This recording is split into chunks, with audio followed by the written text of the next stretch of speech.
Assalamu alaikum 10th class. I am your mathematics lecturer Ida Mushtaq from the platform of Punjab Group High School Jadawala. Students, hope you are fine and well. Today 30th June 2020 we are going to discuss exercise 3.4 question number 2 part 1 to 5 in this lecture. Students question number 2 की requirement है use component और dividend theorem. वही theorem जो हमने कल के lecture में use किया था उसी को आपने यूज़ करना है और फाइंड वैल्यूज़ फाइंड आउट करनी है ऑफ द फॉलोइंग। सबसे पहले क्वेश्चन में आपके पास उन्होंने कहा है कि ये दो जो है वो आपके पास रैशनल फ्रैक्शंस हैं, आपने इन दोनों का सम लेना है। अब बेटे सबसे पहली बात तो ये कि आपके पास जो है इसकी वैल्यू होनी चाहिए, उसके बाद जो है वो इस वाले की वैल्यू होनी चाहिए, फिर जो दोनों की वैल्यूज़ आएंगी आप उन दोनों को ऐड कर दोगे तो आपके पास इस टोटल एक्सप्रेशन की वैल्यू हो जाएगी। और गिवन डाटा जो आपके पास है वो है 4yz is equal to divided by y plus C. तो आपको सबसे पहले देखें कौन सी वैल्यू चाहिए, x प्लस 2y और x माइनस 2y, ये वाले इसका जो है वो आपके पास आंसर होगा। फिर दूसरे वाले का फिर हम उन्हें ऐड करेंगे। तो फर्स्ट पे मैं इसको सॉल्व कर रही हूँ। देखें यहाँ पे x के साथ और कौन सी वैल्यू मौजूद है 2y। यहाँ पे सिर्फ x के साथ अकेला x की तरफ और कुछ भी नहीं है। तो आपने ये गिवन x जो भी आपके पास इक्वेशन है उसको लेना है, उसे इक्वेशन 1 का नाम देना है। और यहाँ पे अब आपको x के साथ वैल्यू चाहिए पहले वाली की दफ़ा 2y। तो आपने डिवाइड कर देना है इसको, क्योंकि यहाँ भी ये फ्रैक्शन में है, इसको भी फ्रैक्शन में बनाने के लिए आपने डिवाइड कर देना है इस गिवन इक्वेशन को 2y पे। जब इसे आप 2y पे डिवाइड करेंगे और एक दी गई जो इक्वेशन होती है उसकी इक्वालिटी के दोनों साइड्स पे कोई सेम आप जो है वो टर्म से मल्टीप्लाई कर रहे हो, डिवाइड कर रहे हो, तो उससे कोई फ़र्क नहीं पड़ता।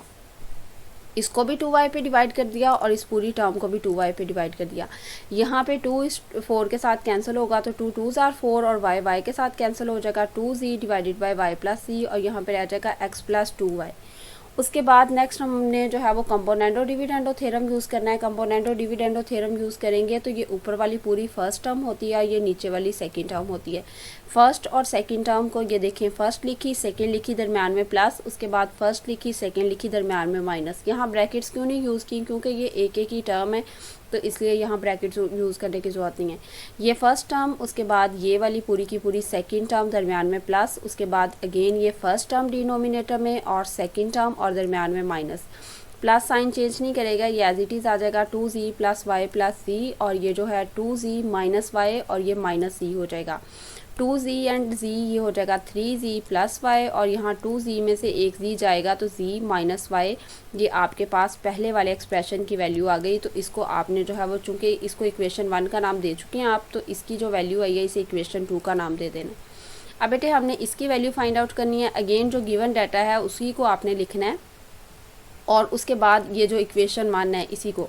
और अब आपको x के साथ कौन सी वैल्यू चाहिए 2z, तो अब आपने इसको जो है वो इसकी दोनों साइड्स को 2z पे डिवाइड करवा देना है। Now dividing the equation 1 by 2z, जब इसे 2z पे डिवाइड करवाएंगे तो इसके डिनोमिनेटर में 2z आ जाएगा और यहाँ भी जो है वो 2z आ जाएगा। उसके बाद आपने क्या करना है कि 2z जो है वो 4yz के साथ कैंसिल होगा तो 4 के साथ कैंसिल होगा तो 2 2s आर 4, z के साथ कैंसिल हो गया और उसके बाद सिर्फ ऊपर रह गया 2y, डिनोमिनेटर में रह गया y प्लस सी, और यहाँ पे है x डिवाइडेड बाय 2z। अब चूंकि यहाँ पे आपको जो है वो कंपोनेंटो डिविडेंडो थ्योरम के अकॉर्डिंग जो है वो आपने जब अप्लाई करना है तो देखें सेकंड वाली ये वैल्यू थी ना जिसको आपने ऐड करना है, तो ये कंपोनेंटो डिविडेंडो थ्योरम से ही x प्लस 2z बनेगा, क्योंकि फर्स्ट टर्म और सेकेंड टर्म दरम्यान में माइनस, फर्स्ट टर्म और सेकेंड टर्म एक दफ़ा प्लस और एक दफ़ा माइनस। अब आपने जो है वो दूसरी तरफ भी यही अप्लाई करना है। पहले आपने प्लस वाला किया है तो यहाँ भी प्लस वाला पहले आएगा। फर्स्ट टर्म लिखी 2y प्लस, उसके बाद यहाँ पे दो टर्म्स थी तो ब्रैकेट लगा दी y प्लस सी। उसके बाद फिर फर्स्ट टर्म पहले ही लिखनी है, दरम्यान में माइनस आएगा और फिर सेकंड टर्म। ये वाली तो सॉल्व नहीं होती क्योंकि ये x और z वाले दो अलग-अलग वेरिएबल्स हैं, ये आपस में सॉल्व नहीं होते। इस तरफ आपके पास हो जाएगा 2y plus Y plus C, और 2y और y हो जाएगा 3y, और ये जो आपके पास है 2y में से डिनोमिनेटर में जो है वो 2y में से y माइनस करेंगे तो सिर्फ एक y रह जाएगा, और यहाँ पे आपके पास माइनस सी। ये आपके पास तीसरी इक्वेशन आ गई। अब जो आपके पास सेकंड और थर्ड इक्वेशन आई है वो आपके पास एक्चुअली उन दोनों की वैल्यूज़ थी जिनका सम उन्होंने कहा है। तो जब सम का है यानी दरम्यान में प्लस था तो आपने कर देना है, ऐड कर देना है इक्वेशन 2 और 3 को। इक्वेशन 2 की लेफ़्ट हैंड साइड जो है वो इक्वेशन 3 की लेफ़्ट हैंड साइड के साथ ऐड कर देनी है और राइट हैंड साइड को राइट हैंड साइड के साथ। ये जो है इक्वेशन 2 की थी, x plus 2y divided by x minus 2y, उसके बाद ऐड, क्योंकि ऐड कर रहे हैं दोनों इक्वेशंस को, और x plus 2z x minus 2z। इसको सॉल्व नहीं करना क्योंकि इसकी तो हमने वैल्यू फाइंड आउट करनी है। तो दूसरी तरफ आपके पास है जी 3z प्लस y, ये जो आपके पास इक्वेशन 2 का आंसर आया था और ये इक्वेशन 3 का आंसर है। अब देखें इन दोनों के दरमियान जो है वो ये फ्रैक्शंस है और दरमियान में प्लस माइनस का साइन है। तो आपने क्या करना है कि इन दोनों में से किसी भी एक में से जो है वो माइनस कॉमन ले लें ताकि दूसरे के जैसे उसका साइन हो जाए। अगर यहाँ भी हम y को शुरू में लिख दें तो माइनस कॉमन लेंगे, फिर -1 कॉमन लेंगे तो दोनों के साइन चेंज हो जाएंगे, y प्लस का हो जाएगा और z माइनस का हो जाएगा। जो -1 कॉमन लिया है उस माइनस को जो है वो ऊपर वाले के साथ लिख देंगे तो उसके साइन चेंज हो जाएंगे। अब डिनोमिनेटर्स दोनों के सेम हो गए हैं, y माइनस c और y minus c। y minus C जो है एलसीएम में लिख दिया, इस -1 ने मल्टीप्लाई हुआ तो ये 3z माइनस वाई, सिर्फ यहाँ तक मल्टीप्लाई होगा, आगे है 3y प्लस z, वो एज इट इज़ आएगा। अब -3z में से एक z चला जाएगा तो बाकी रह जाएगा -2z, और +3y में से एक जो है वो -y चला जाएगा तो बाकी रह जाएगा +2y। अच्छा, तो ये आपके पास जो है वो टोटल 2y माइनस 2z हो गया है। उसके बाद जो है वो आपने 2 कॉमन ले लिया तो यहाँ पे रह गया y minus z, y minus z, y minus z से कैंसिल हो गया। तो जो आपके पास गिवन एक्सप्रेशन था उसकी वैल्यू आ गई 2। सबसे पहले हमने इसको सॉल्व किया, इसकी वैल्यू फाइंड आउट की, फिर इसकी वैल्यू फाइंड आउट की, फिर जो दोनों की वैल्यूज़ आई उनका हमने सम ले लिया। अब क्वेश्चन नंबर 2 सेम उसी पैटर्न पे करना है हमने।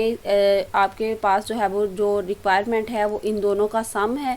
तो सबसे पहले जो है हम बारी बारी इन दोनों टर्म्स की वैल्यू फाइंड आउट करेंगे और ये है गिवन डाटा आपके पास।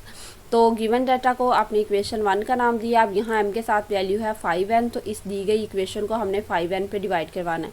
इधर वाली साइड एज इट इज़ रहेगी, यहाँ 5 2s आर 10 होता है, यहाँ 2 रह जाएगा, n से कैंसिल हो जाएगा, 2p divided by n plus p। उसके बाद आपको चाहिए m प्लस 5n। तो कैसे हो सकता है ये, जब आप कंपोनेंट और डिविडेंडो थ्योरम अप्लाई करेंगे। तो अब हम अप्लाई करेंगे इस पर कंपोनेंट और डिविडेंडो थ्योरम। कंपोनेंट और डिविडेंडो थ्योरम अप्लाई करेंगे तो एक दफ़ा फर्स्ट टर्म और सेकंड टर्म उसके दरमियान प्लस आ जाएगा, फर्स्ट टर्म और सेकंड टर्म उसके दरमियान माइनस आ जाएगा। उसके बाद आपके पास है यहाँ पे first term plus second term, यानी जो इस इक्वालिटी की दूसरी साइड पे राइट हैंड साइड पे थी, अब उन पे कंपोनेंटो डिविडेंडो थ्योरम अप्लाई कर रहे हैं। फिर first term minus second term, ये जो ये वाली साइड तो एज इट इज़ रहेगी 2p plus n plus p, ये हो जाएगा 3p प्लस n, क्योंकि p वाले दोनों सॉल्व कर देंगे। ये माइनस ब्रैकेट के अंदर वाले को साइन चेंज कर देगा, ये हो जाएगा -n माइनस p। 2p में से p माइनस करेंगे तो बाकी सिर्फ एक ही p रह जाएगा और ग्रेटर वैल्यू यानी पॉजिटिव का साइन आ जाएगा और n माइनस का रहेगा। ये आपके पास जो है वो हाफ पार्ट की वैल्यू आ चुकी है। अब हम दूसरे पार्ट की वैल्यू फाइंड आउट करते हैं और उसके बाद जो है वो देखते हैं कि उन्होंने उसको ऐड करने का कहा है तो फिर उसको ऐड किस तरीके से करना है।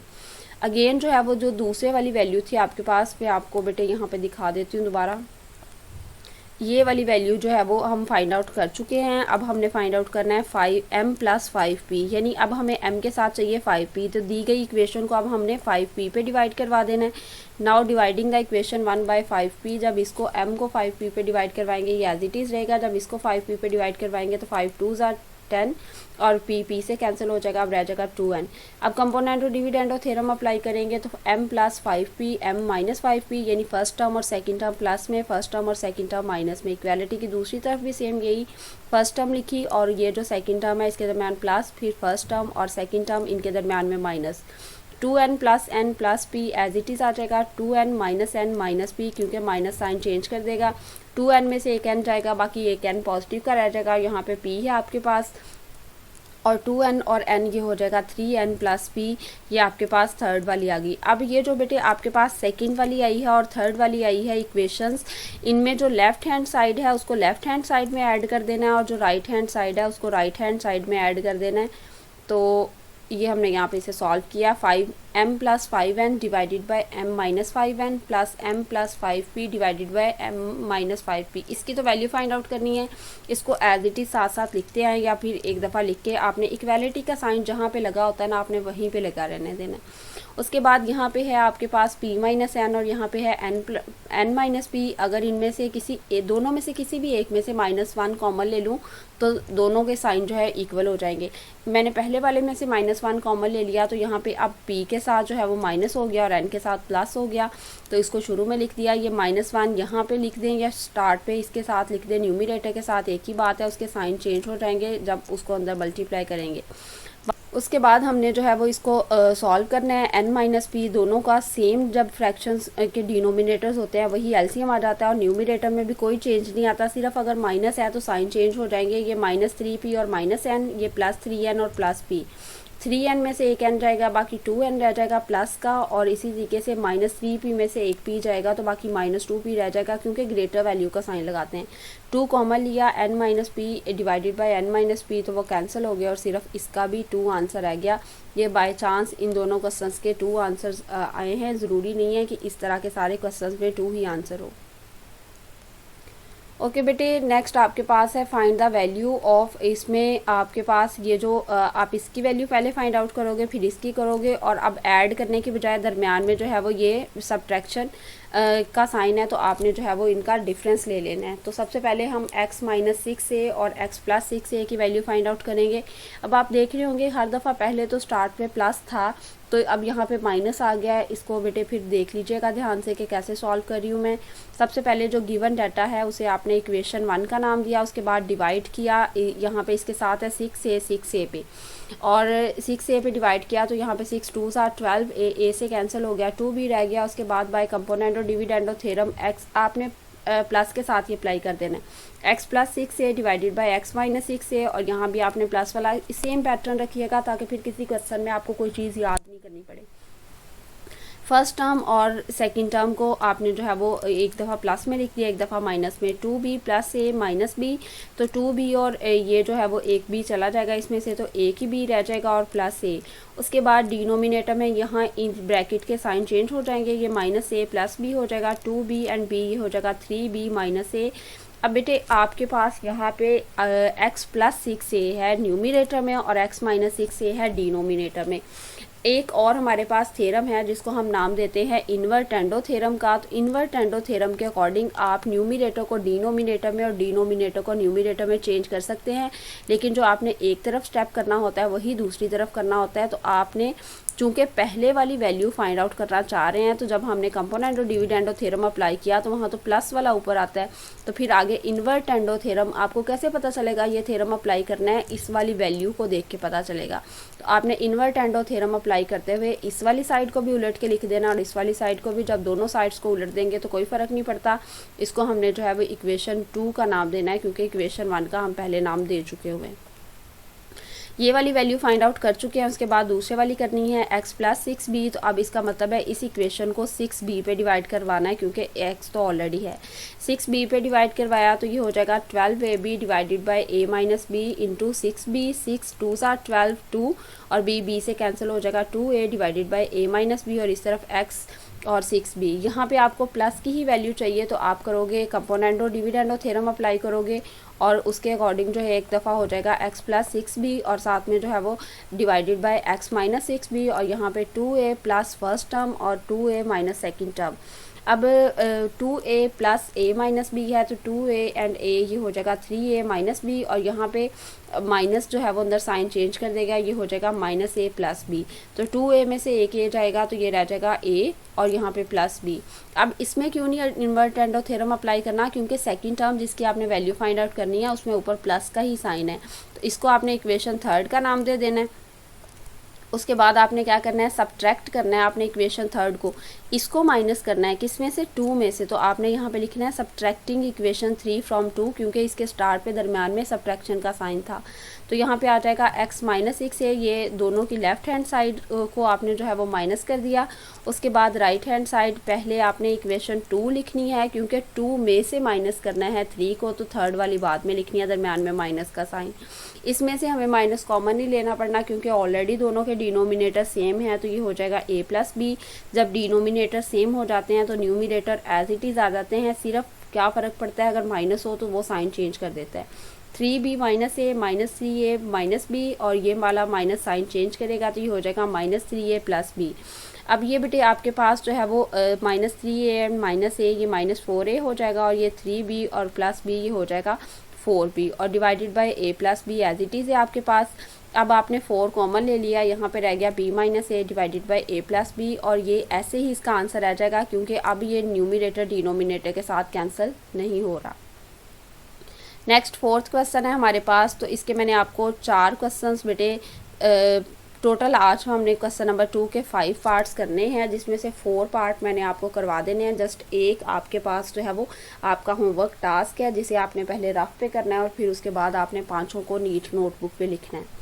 तो चलिए स्टार्ट करते हैं। 4th वाला, फाइंड द वैल्यू ऑफ, आपने वैल्यू फाइंड आउट करनी है इसकी। तो ये आपके पास है x minus 3y divided by x plus 3y। तो सबसे पहले इसी की वैल्यू फाइंड आउट करनी है। आपके पास इसकी वैल्यू होगी, फिर दूसरे की वैल्यू होगी, फिर आप दोनों को जो है वो सब्ट्रैक्ट कर सकते हैं, दरम्यान में माइनस का साइन है। तो आपके पास जो गिवन डाटा है, सबसे पहले तो आपने उसको इक्वेशन 1 का नाम दे लिया। उस इक्वेशन को अब x के साथ आपको सबसे पहले चाहिए 3y, तो आपने इस इक्वेशन को 3y पे डिवाइड करवा देना है। इस साइड को 3y पे डिवाइड करवाया तो x डिवाइडेड बाई 3y हो गया। इस साइड को 3y पे डिवाइड करवाया तो 3y से कैंसिल, बाकी रह गया z divided by y minus c। कंपोनेंटो dividendo theorem apply करेंगे। x प्लस 3y एक दफ़ा प्लस में लिखा फर्स्ट और सेकेंड टर्म को, एक दफ़ा माइनस में लिखा। उसके बाद आपने फर्स्ट टर्म और सेकंड टर्म उनको एक बार प्लस में लिखा, फर्स्ट टर्म और सेकंड टर्म। ये बेटे पूरी की पूरी फर्स्ट टर्म है और ये डिनोमिनेटर वाली सेकंड टर्म होती है। पहले प्लस में लिखते हैं दोनों को, फिर माइनस में, और हर दफ़ा फर्स्ट टर्म को ही पहले लिखते हैं। ये वाली तो एज इट इज़ आ जाएगा। और यहाँ पे आपके पास ये जो z है इस माइनस z से कैंसिल हो जाएगा। न्यूमिनेटर में सिर्फ रह गया y और डिनोमिनेटर में आपके पास z minus y minus minus plus z।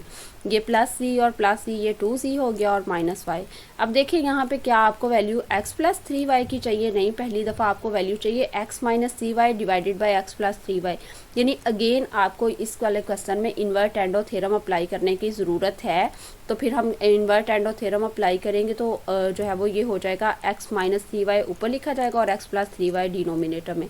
तो जब एक साइड पे अप्लाई करते हैं तो इक्वालिटी को मेंटेन करने के लिए फिर दोनों साइड्स पे करना पड़ता है। 2z माइनस y जो है न्यूमिनेटर में लिखा जाएगा और y डिनोमिनेटर में। ये आपके पास इक्वेशन 1 थी, तो ये वाली जो वैल्यू आई है पहले वाले एक्सप्रेशन की, ये आपके पास इक्वेशन 2 हो जाएगी।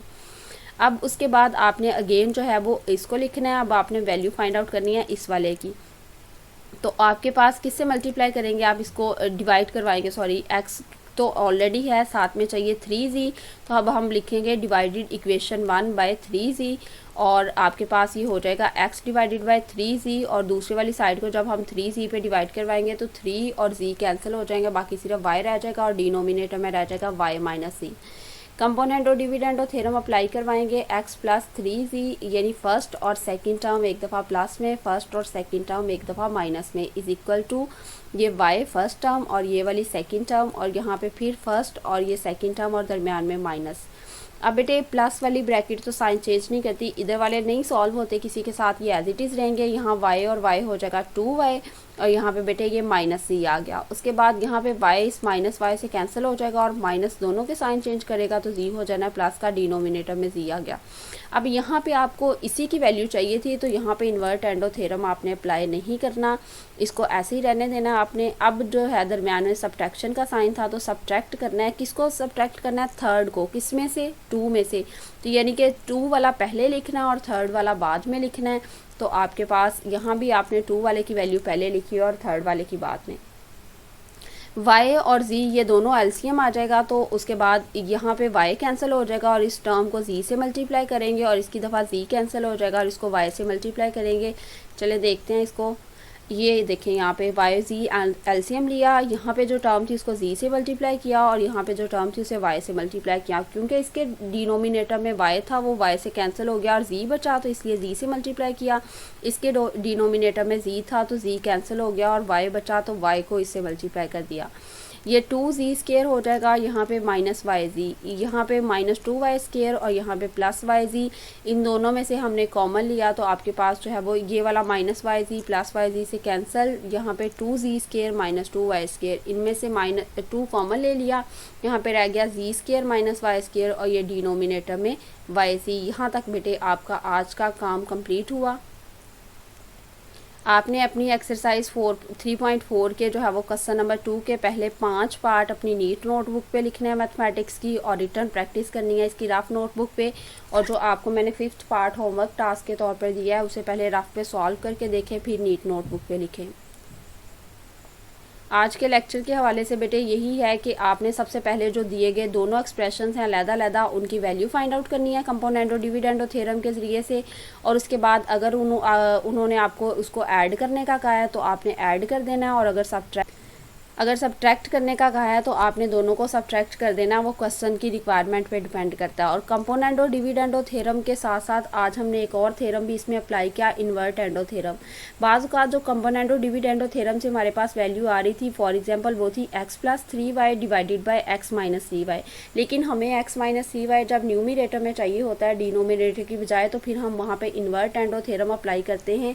आपकी एक्सरसाइज 3.3 बेटे जहाँ पे ख़त्म हो रही है उसके नीचे ये सारे थ्योरम्स हैं। आपने इनकी सिर्फ फर्स्ट वाली स्टेटमेंट कि इन्वर्ट एंडो में हम उसको उलट के लिखते हैं, ऑल्टरनेडो हमने कल डिस्कस किया था जिसमें हम सेकंड एलिमेंट को थर्ड के साथ चेंज करते हैं, कंपोनेंडो में प्लस करते हैं, डिविडेंडो में माइनस, और कंपोनेंडो डिविडेंडो में हम दोनों को अप्लाई करते हैं, यानी फर्स्ट टर्म और सेकंड टर्म को प्लस करते हैं और डिवाइड करते हैं फर्स्ट टर्म और सेकंड टर्म के डिफरेंस पे। इस तरीके से आप इन थ्योरम्स को जहन में रख लें। और ये वाले जो आज मैंने आपको क्वेश्चंस करवाए हैं ये लॉन्ग के हवाले से बहुत ज़्यादा इंपॉर्टेंट है एग्जामिनेशन पॉइंट ऑफ व्यू से, इसलिए आपने इसकी अच्छे तरीके से रिटन प्रैक्टिस करनी है। उम्मीद करती हूँ स्टूडेंट्स आप आज के लॉन्ग क्वेश्चंस के हवाले से जो क्वेश्चंस बहुत ज़्यादा इंपॉर्टेंट है इनकी रिटन प्रैक्टिस करेंगे। अल्लाह ताला आप सबको अपने हिफ्ज़-ओ-अमान में रखे। थैंक यू स्टूडेंट्स, अल्लाह हाफिज़।